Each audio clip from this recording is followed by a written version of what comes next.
found out that she's just too friendly, that she wants everybody to be her friend.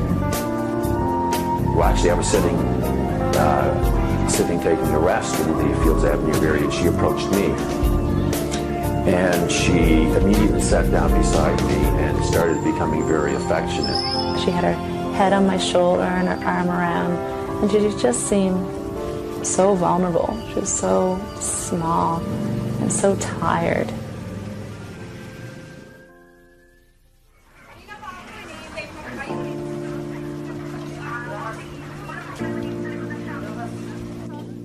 Angeles City, the Philippines, once the site of the United States Clark Air Force Base, is now one of the busiest sex tourist destinations in Southeast Asia. Men come from all over the world for some male bonding, cheap beer, and even cheaper women.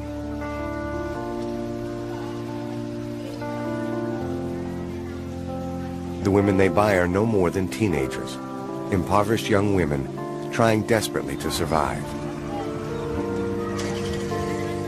The men may be young or old, attractive or not. It's irrelevant. In the Philippines, their money makes them kings.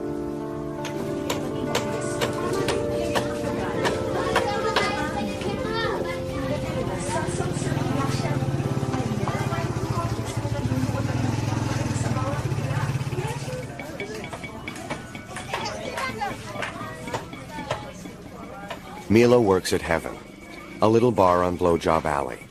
And like thousands of other bar girls in Angeles, Mila lives in tremendous hope that someday one of these foreigners will rescue her.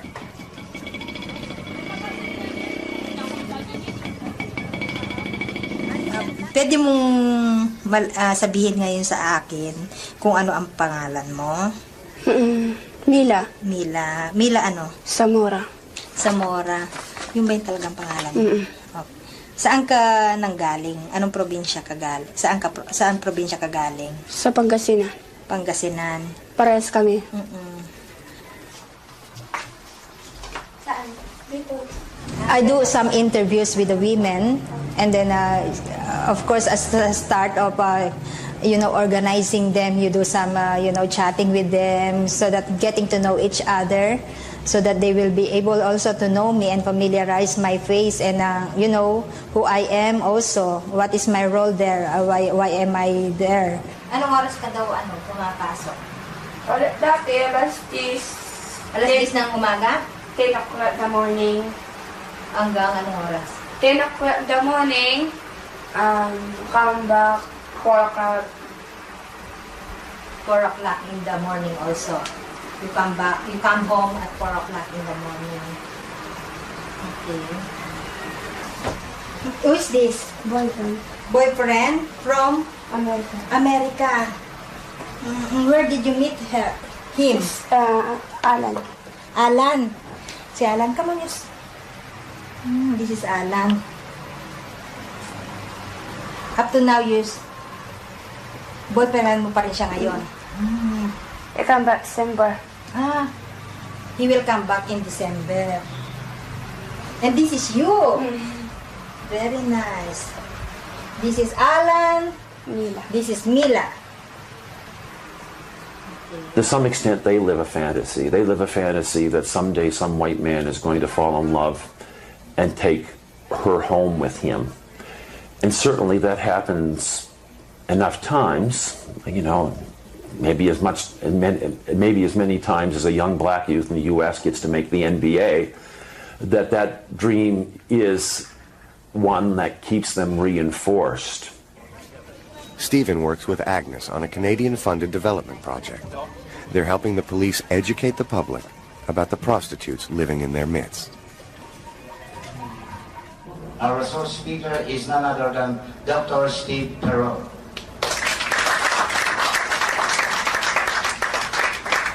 I'm involved in this project, Sex Trade in the Philippines, in Angeles City, in my role as a psychologist at Mount St. Vincent University, and also because I spent 10 years as a police officer in Halifax Regional Police. I think one of the ideas was that in a society like the Philippines, which is still quite hierarchical, it was important to have somebody who would have some credibility with the male police officers, to lend some extra credibility to the project, to provide, I think, maybe a different image of foreign men than they're used to. Also working with Stephen and Agnes are project interns Jessica and Angela.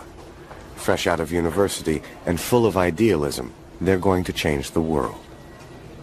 Since I've been here, I've just wanted to have this big dream of making some kind of macro level change and changing the lives of not just individual women, although it's nice to have a rapport with them and have individual relationships with them, but to make a bigger change to affect all of the women. And however unrealistic that is, I think it's really necessary for my state of mind to think that I can in some way help with a big change that can happen here. I wanted to become an intern because my degree is International Development Studies, and I've always been fascinated with traveling with new experiences and dealing with new cultures. My main goal of the job is to interview as many of the women as possible and do it in a light that they trust me. I find it very important to build up that trust and build up a friendship.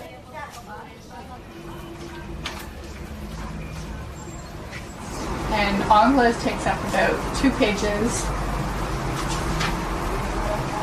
And there's really something interesting that they say. Well, did you read Under Shadows Minibar? It says Shadows Minibar. All the right elements are here. First and foremost are the go-go bars full of sexy young dancers. There are over 50 go-go bars full of attractive and readily available women eager to show you a good time. Balibago is a non-stop party year-round. Recreational sex is a sport of choice. You can get loaded and laid regardless of your age, sex, physical appearance, interpersonal skills, wealth, or social class. Isn't that wonderful? Yeah, well, I think we've all seen those men here. A lot of the customers that I have been able to talk to, I've been very disturbed by talking to them. Very, very sexist ideas, very, very racist ideas. They degrade the woman a lot. One of my favorite places to go and talk to the women is Shadows Bar. I was up there at one point talking to them, and this customer came in, sat down, and the girls stiffened. They knew who he was, and they were all whispering in my ear, like, don't talk to him, he's not a nice person, just avoid him. And at one point he was going around saying, and who's going to be the lucky woman I get to sleep with tonight? And he was pointing to each one of them. You? Maybe you? No, not going to be your turn tonight. And point to the next person. You? Could it be you? No, not going to be with you tonight. So I just tried to continue to ignore him. And then he pointed at me. He's like, well, I especially wouldn't sleep with the white woman. And I turned around and I just wanted to say, like, you don't have enough money in the world to sleep with me. And I opened up my mouth and I bit my tongue literally to stop myself, because that would be indirectly insulting the women. It's interesting walking in the Fields Avenue area or anywhere in this city as a white man, because immediately you are a customer. To walk and meet these men, some of these men wave to me or wink at me on the street because they know they figure I'm up to the same game and we're playing this macho game. And, I saw a man, 65 years old walking with a young woman 20 years old hand in hand. I can understand he doesn't want to get old, but that happens. And the fact that he can't draw the line between some fantasy in his head, if his fantasy comes at the cost of such exploitation, he's gotten so far away from any sense of morality a human being can have on either moral grounds or human rights grounds. here I share a sense of shame for being a white man in a country where white men do nothing but buy bodies of young women.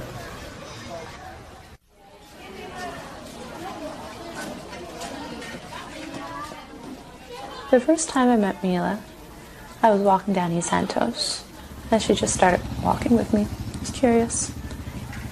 And I see her a couple times a week, and she's so friendly and so loving. Sometimes I'm wondering, like, why is she so friendly? Is it because she doesn't get enough general affection? Is the only affection she's shown connected with people buying sex, and she's not worried about that with me? She knows that it's not going to be an exploitative relationship. When she first met Steve, she was very shy. She wouldn't even look him in the eye. And then she got used to him very quickly and realized, no, he's a friend. Buying sex is not the reason he's here. And now she just loves him. She'll run up and give him a big hug that's the same as with me. So I think it's connected with the affection is with people that she doesn't have to worry about being exploited against. Meron ka bang na meet na foreigner na salbahe? Meron ibang aso, ibang mabait, ganun. When she works in the Duke of York, she was forced, even if she's sick, she was forced to go to the customer. Then what happened? Napabagot ako. Napabunot ako. Sabi ng kamo, marunong ka mag-lucha. Sabi ko, No, sabi ko, I don't like. Sabi niya, boom. Inyong ako, nang galaw niya ako. Siya nang nabartay na ako. Umuwi ako aircon. Namamatay na ako. Sabi niya.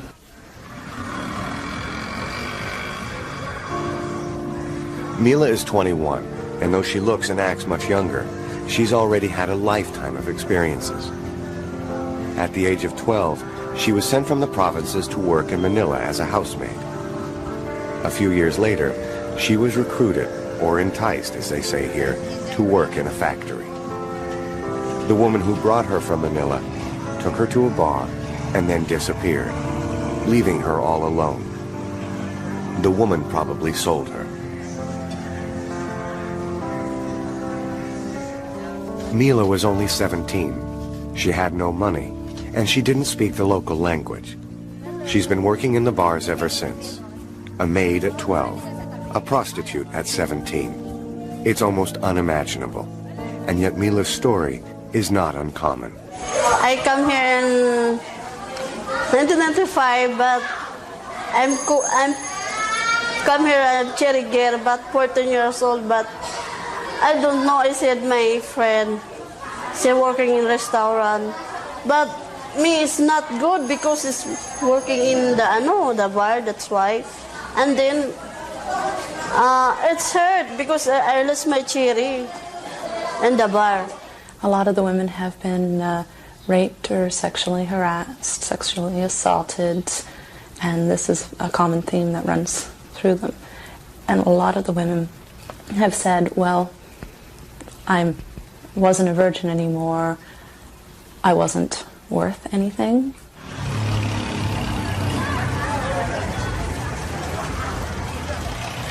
In the Philippines, we have this patriarchal system wherein we look up on the men while women are just the second-class citizen.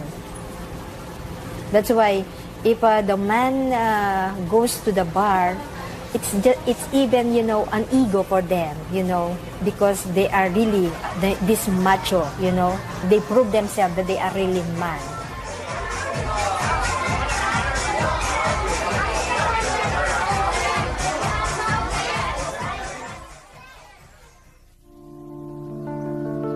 The Philippines was colonized by the Spanish in the early 16th century and by the Americans in 1898.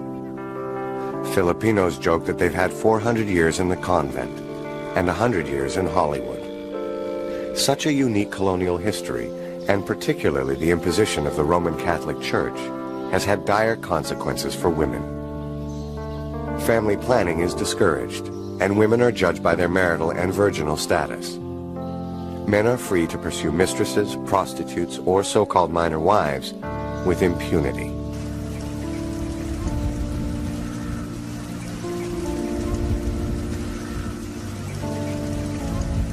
The Philippines is a land of striking contrast. Great beauty, wealth, and resources, alongside tremendous poverty and destitution. I think the girls become bar girls because they have no choice.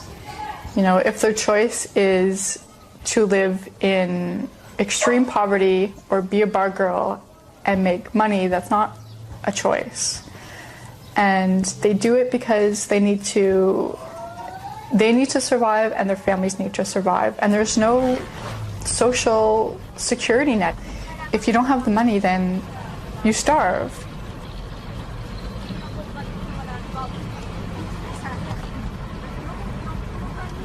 Mila is from Binmali, an old fishing village in the province of Pangasinan.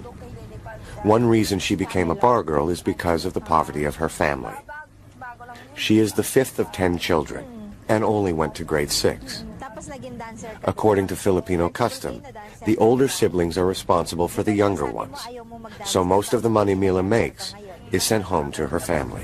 Naiiyak ako ng first time ko ng dancer na Filipino. Sige na! Mila's agreed to take Agnes and her friend Feli, who speaks the local dialect, to meet her family in Benmali. When we are on our way to Pangasinan, she always kept on telling me she's shy. She's very shy that we will see their situation and we will meet her parents. She told me that their house is very small and they have nothing to show us. They have no livelihood. Only the mother, who is a laundry woman. That's why she's very shy.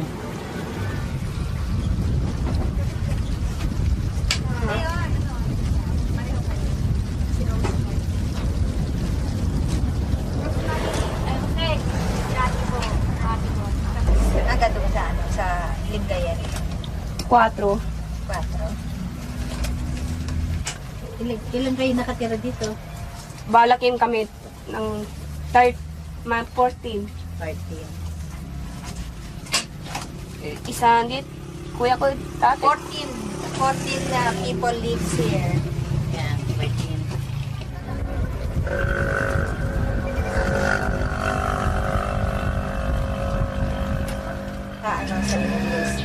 And the one in the, she's nice girl. She's nice girl. The name is Rosing. Ano pinito mo? Gascon. Rosing Gascon. Rosemary Gascon is the niece of Mila. She had an accident when she was 2 years old. Look at her back. She had a hunchback. Now she's 7 years old. They cannot fix it anymore because, you know, they doesn't have money to treat this girl.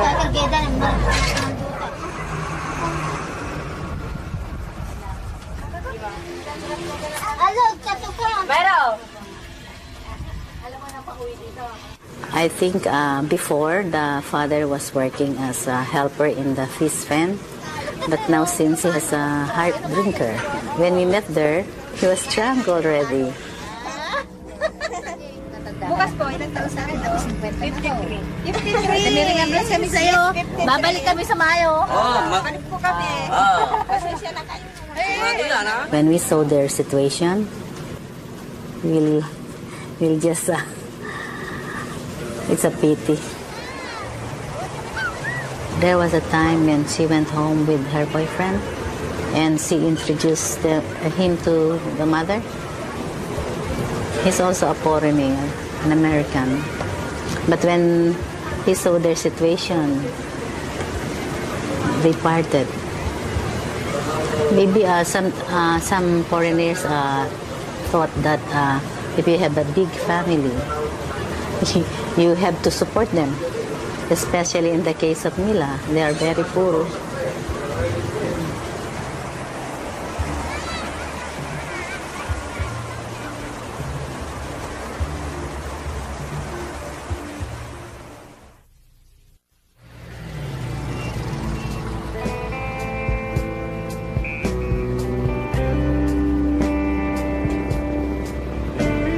Angeles City was home to the United States Clark Air Force Base from the Second World War until the early 1990s. It was the biggest American base in Asia, with more than 40,000 people stationed there at any given time.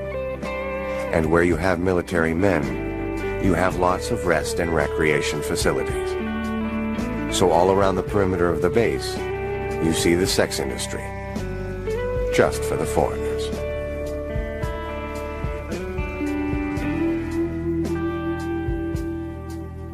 Mount Pinatubo erupted in 1991, devastating Angeles City and the surrounding areas. The Americans abandoned Clark, but left all the infrastructure behind. The airstrips, living quarters, a state-of-the-art hospital, and of course, all the bars. Australians, retired Americans, and other Westerners bought up all the bars by marrying Filipino women. Military prostitution was quickly replaced by sex tourism on Fields Avenue.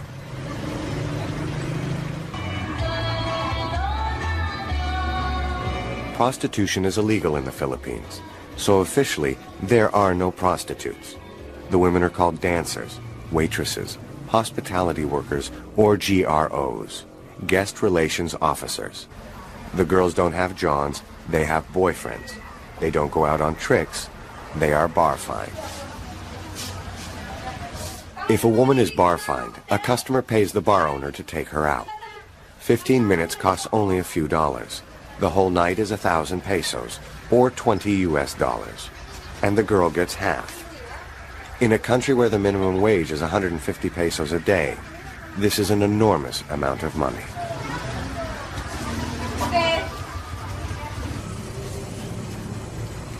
Another piece of the infrastructure left behind by the Americans is the social hygiene clinic. It was set up to make sure prostitutes were not infected with sexually transmitted diseases, so the military men would be protected. The clientele may have changed, but the system remains the same, operated now by the municipal government.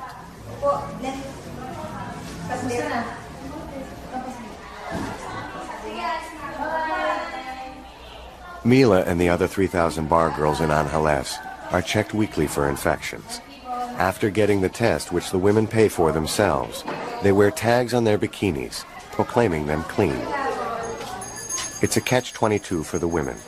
Since prostitution is illegal, but also regulated by the government, and a huge double standard since male customers are not registered, checked, or criminalized in any way.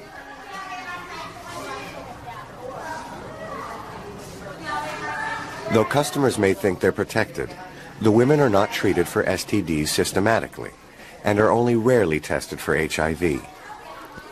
The Philippine government claims only 1,800 people in 20 years have tested positive for the virus. Human Rights Watch, however, predicts an explosion of HIV/AIDS in the Philippines, since the government has impeded access to condoms and cut funding for sex education because the Catholic Church opposes both.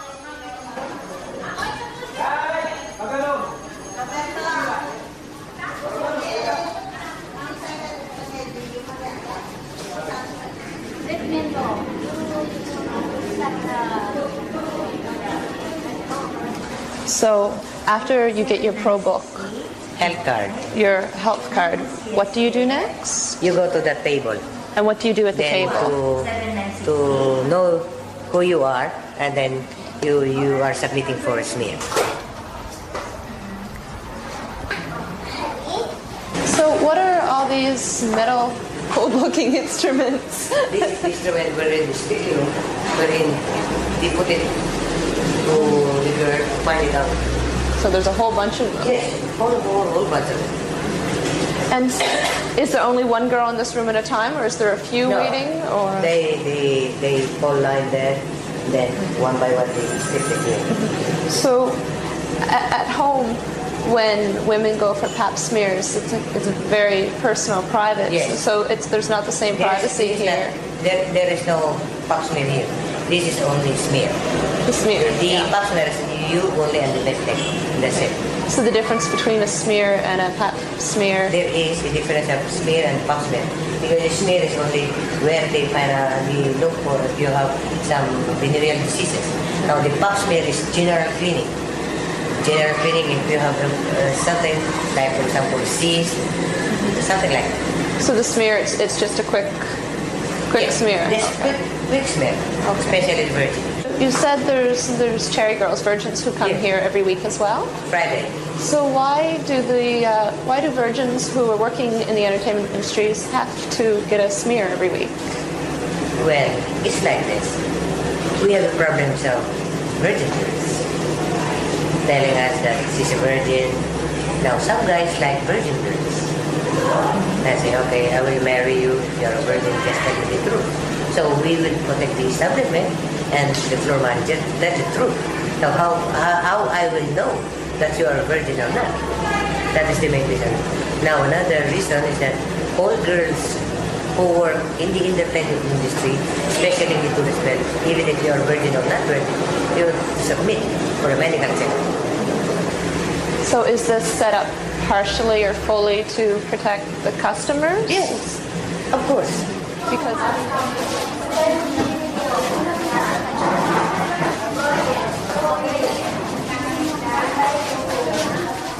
you know, there are a lot of discrimination with this kind of women. They look down on the women because they think that these women are dirty women, you know, in particular.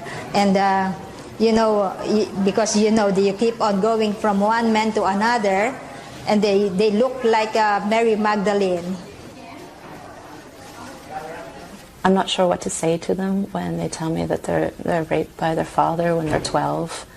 I'm not really sure how to react when they say that the worst thing about working in the bar fine is that you don't know the person, you may end up being killed. Miss my boyfriend. She like bully boy, bakla. She like shirt tie. She like Everything. everything you like. She like me. She said, kill me or max. She killed me. She killed me. And My friend. You must cap for me. It says, no sleep for me. Almost 5 o'clock. She like, almost kill me. Almost shoot in the bakla. Almost crying. Almost cry for me. It's hurt. Really hard for me. Hard. Almost. Almost for me na boyfriend.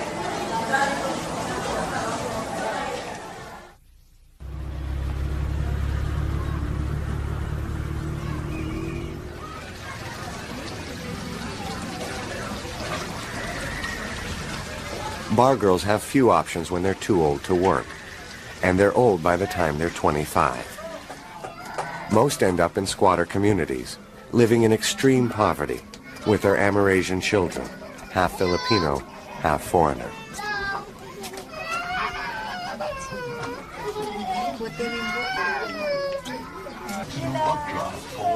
Agnes works with women like Preciosa Colompiano, who lives in a slum with her Amerasian son, Paul. Paul's father was an American pilot who abandoned them more than 20 years ago.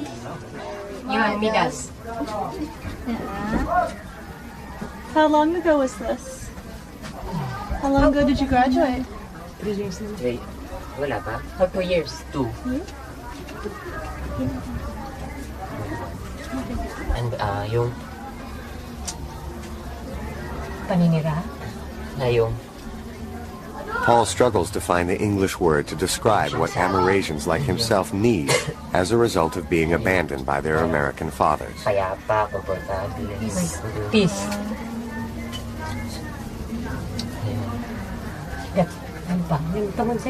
What about you, Nanay? What's your experience being a mother of an Amerasian? Do you have any experience being a mother of the Amerasian? Do you encounter some, you know, I don't discrimination? Now, how do you spend your life? Working hard. Yeah. So that they can get an income for our daily needs. sacrificing too much to make my son big. That's all.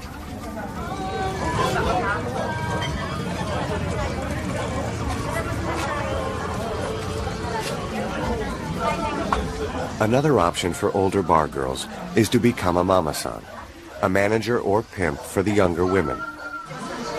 They arrange dates for the girls and collect bar fines from the men. She shares it with Beth. Yeah, so let's live here also. Mila and Beth live in the back rooms of heaven with their mama-san named Shirley. Yeah, this is a picture of Beth and her son.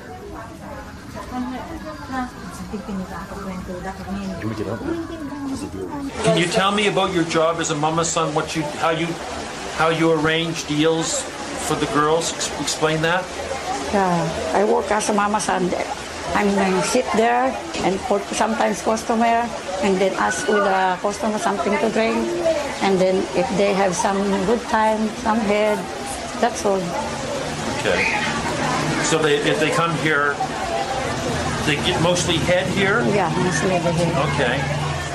Why would a customer come here rather than Fields? What would be the difference? I think that's big different. Some in Fields Avenue, if the guys ask, you know how to make head, and then the girl, they said, no, I don't know how. But here, they said already. So the girls on Fields make boom boom. Only, but here they give. But only. here they give head. When one of your girls is bar fined, where do they go to have the sex? Sometimes in the hotel. Okay. Ever back here in the rooms? That's not what this is for. Okay.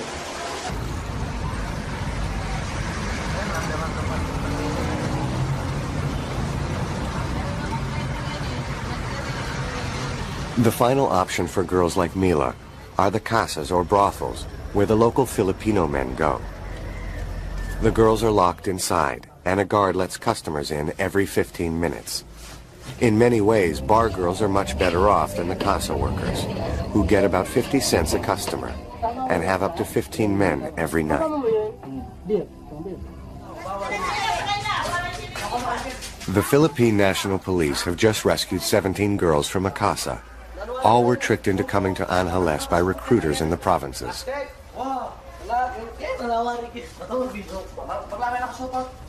Yes, the casa look like a shanty house, wherein in one place there is a little a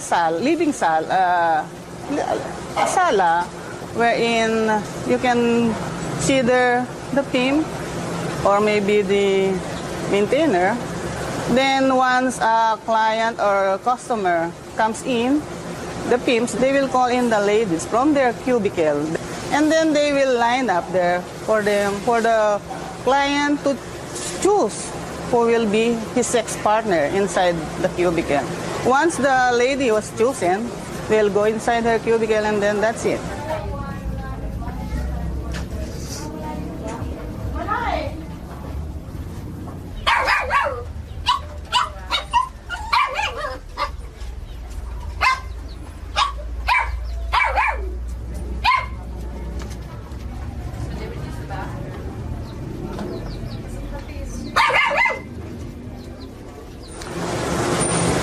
I think if anyone who could go there and see that kind of situation, no one will tell that that's fine. Imagine, as if they're slave. Imagine how they were treated when they were given their food. Oh, I can't describe as if you see a dog eating under the table.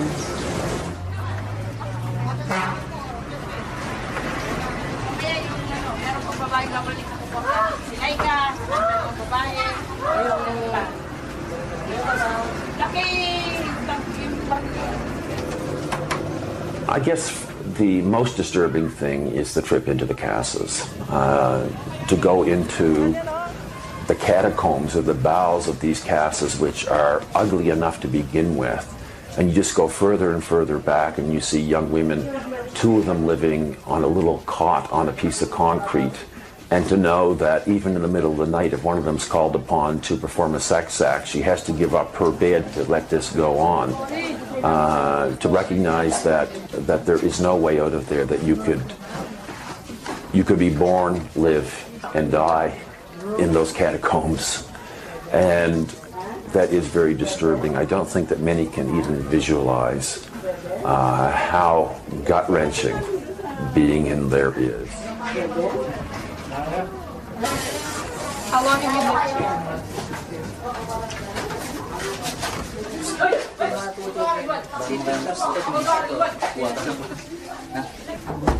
What kind of man could come in here?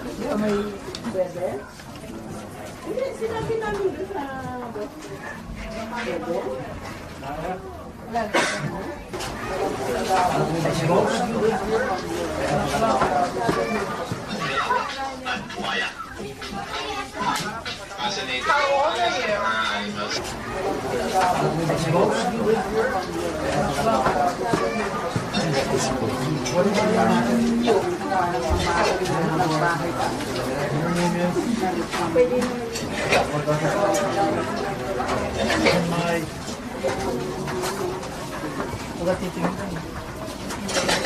Si Santa Rosa. All right, I know.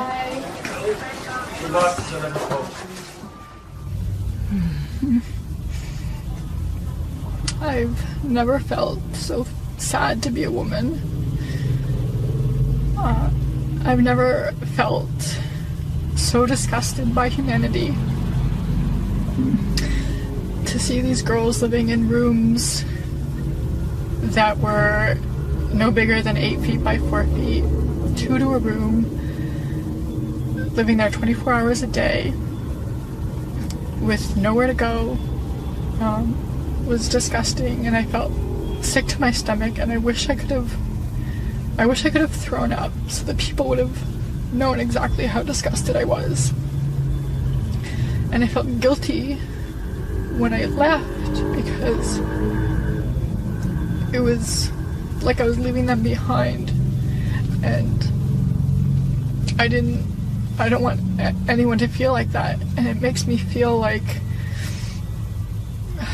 not what I'm doing is useless, but how much can I really achieve. And what I'm doing is that the work that I'm doing with women, is it ever going to reach women who are so low on the totem pole? You know, I have this idea of prostitution, and that wasn't it. That wasn't prostitution. That was something completely different. It was slavery. It was the most horrid thing I've ever seen in my whole life.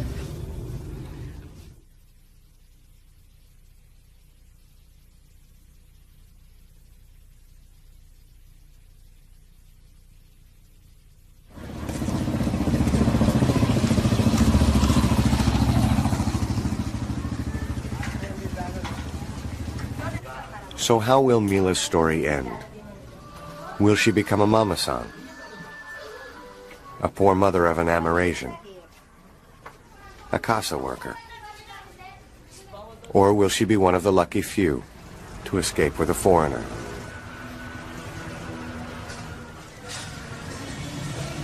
Mila got pregnant to an American.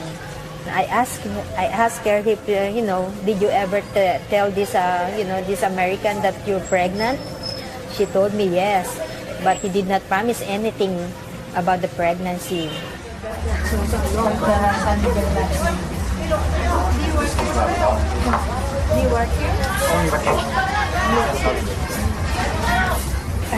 Her hopes is to get another foreigner to give her a good future.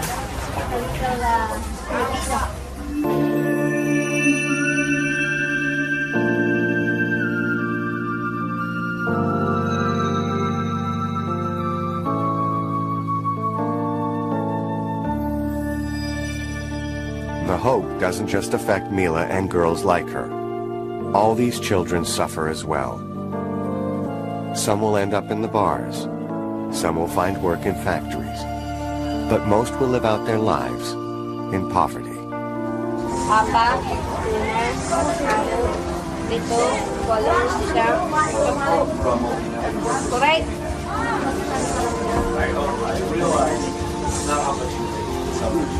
You know, actually, my vision, you know, is to go out of the country to work there outside the country while I am, raising funds with other. I don't know if this is an impossible dream, you know, but I do hope someday it will be a possible dream.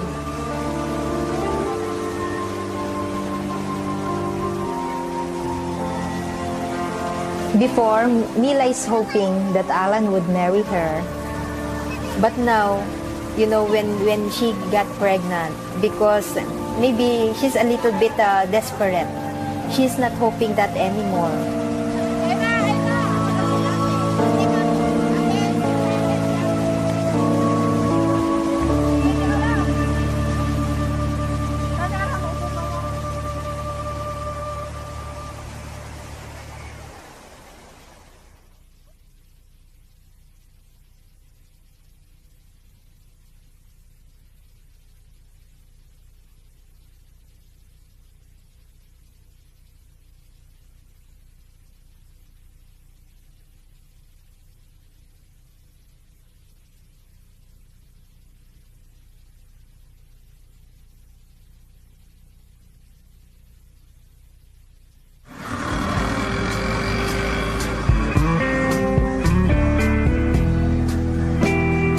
Next time on The Lens. Tuesday, January 23rd, a safer sex trade. We all do things for money, whether it's in this trade or some other trade. So let's get over that one right now. We've got an escort 411 section. If we've had a bad client, we go on and describe him and write everything about him and what had happened. Exploring the lives of two upscale sex workers in Vancouver. In contrast with a former street prostitute's experience of the dangers of the business. In a city where a man stands trial for the murder of 26 women, most of them in the sex trade. You don't go stay on the street out here and go become the next Pamela Anderson. You stay on the street out here and you end up dead. You see girls, you know, like laying in back alleys. You hear about the stories of girls getting chopped up in dumpsters. It's not a glamorous lifestyle down here. That's A Safer Sex Trade, Tuesday, January 23rd.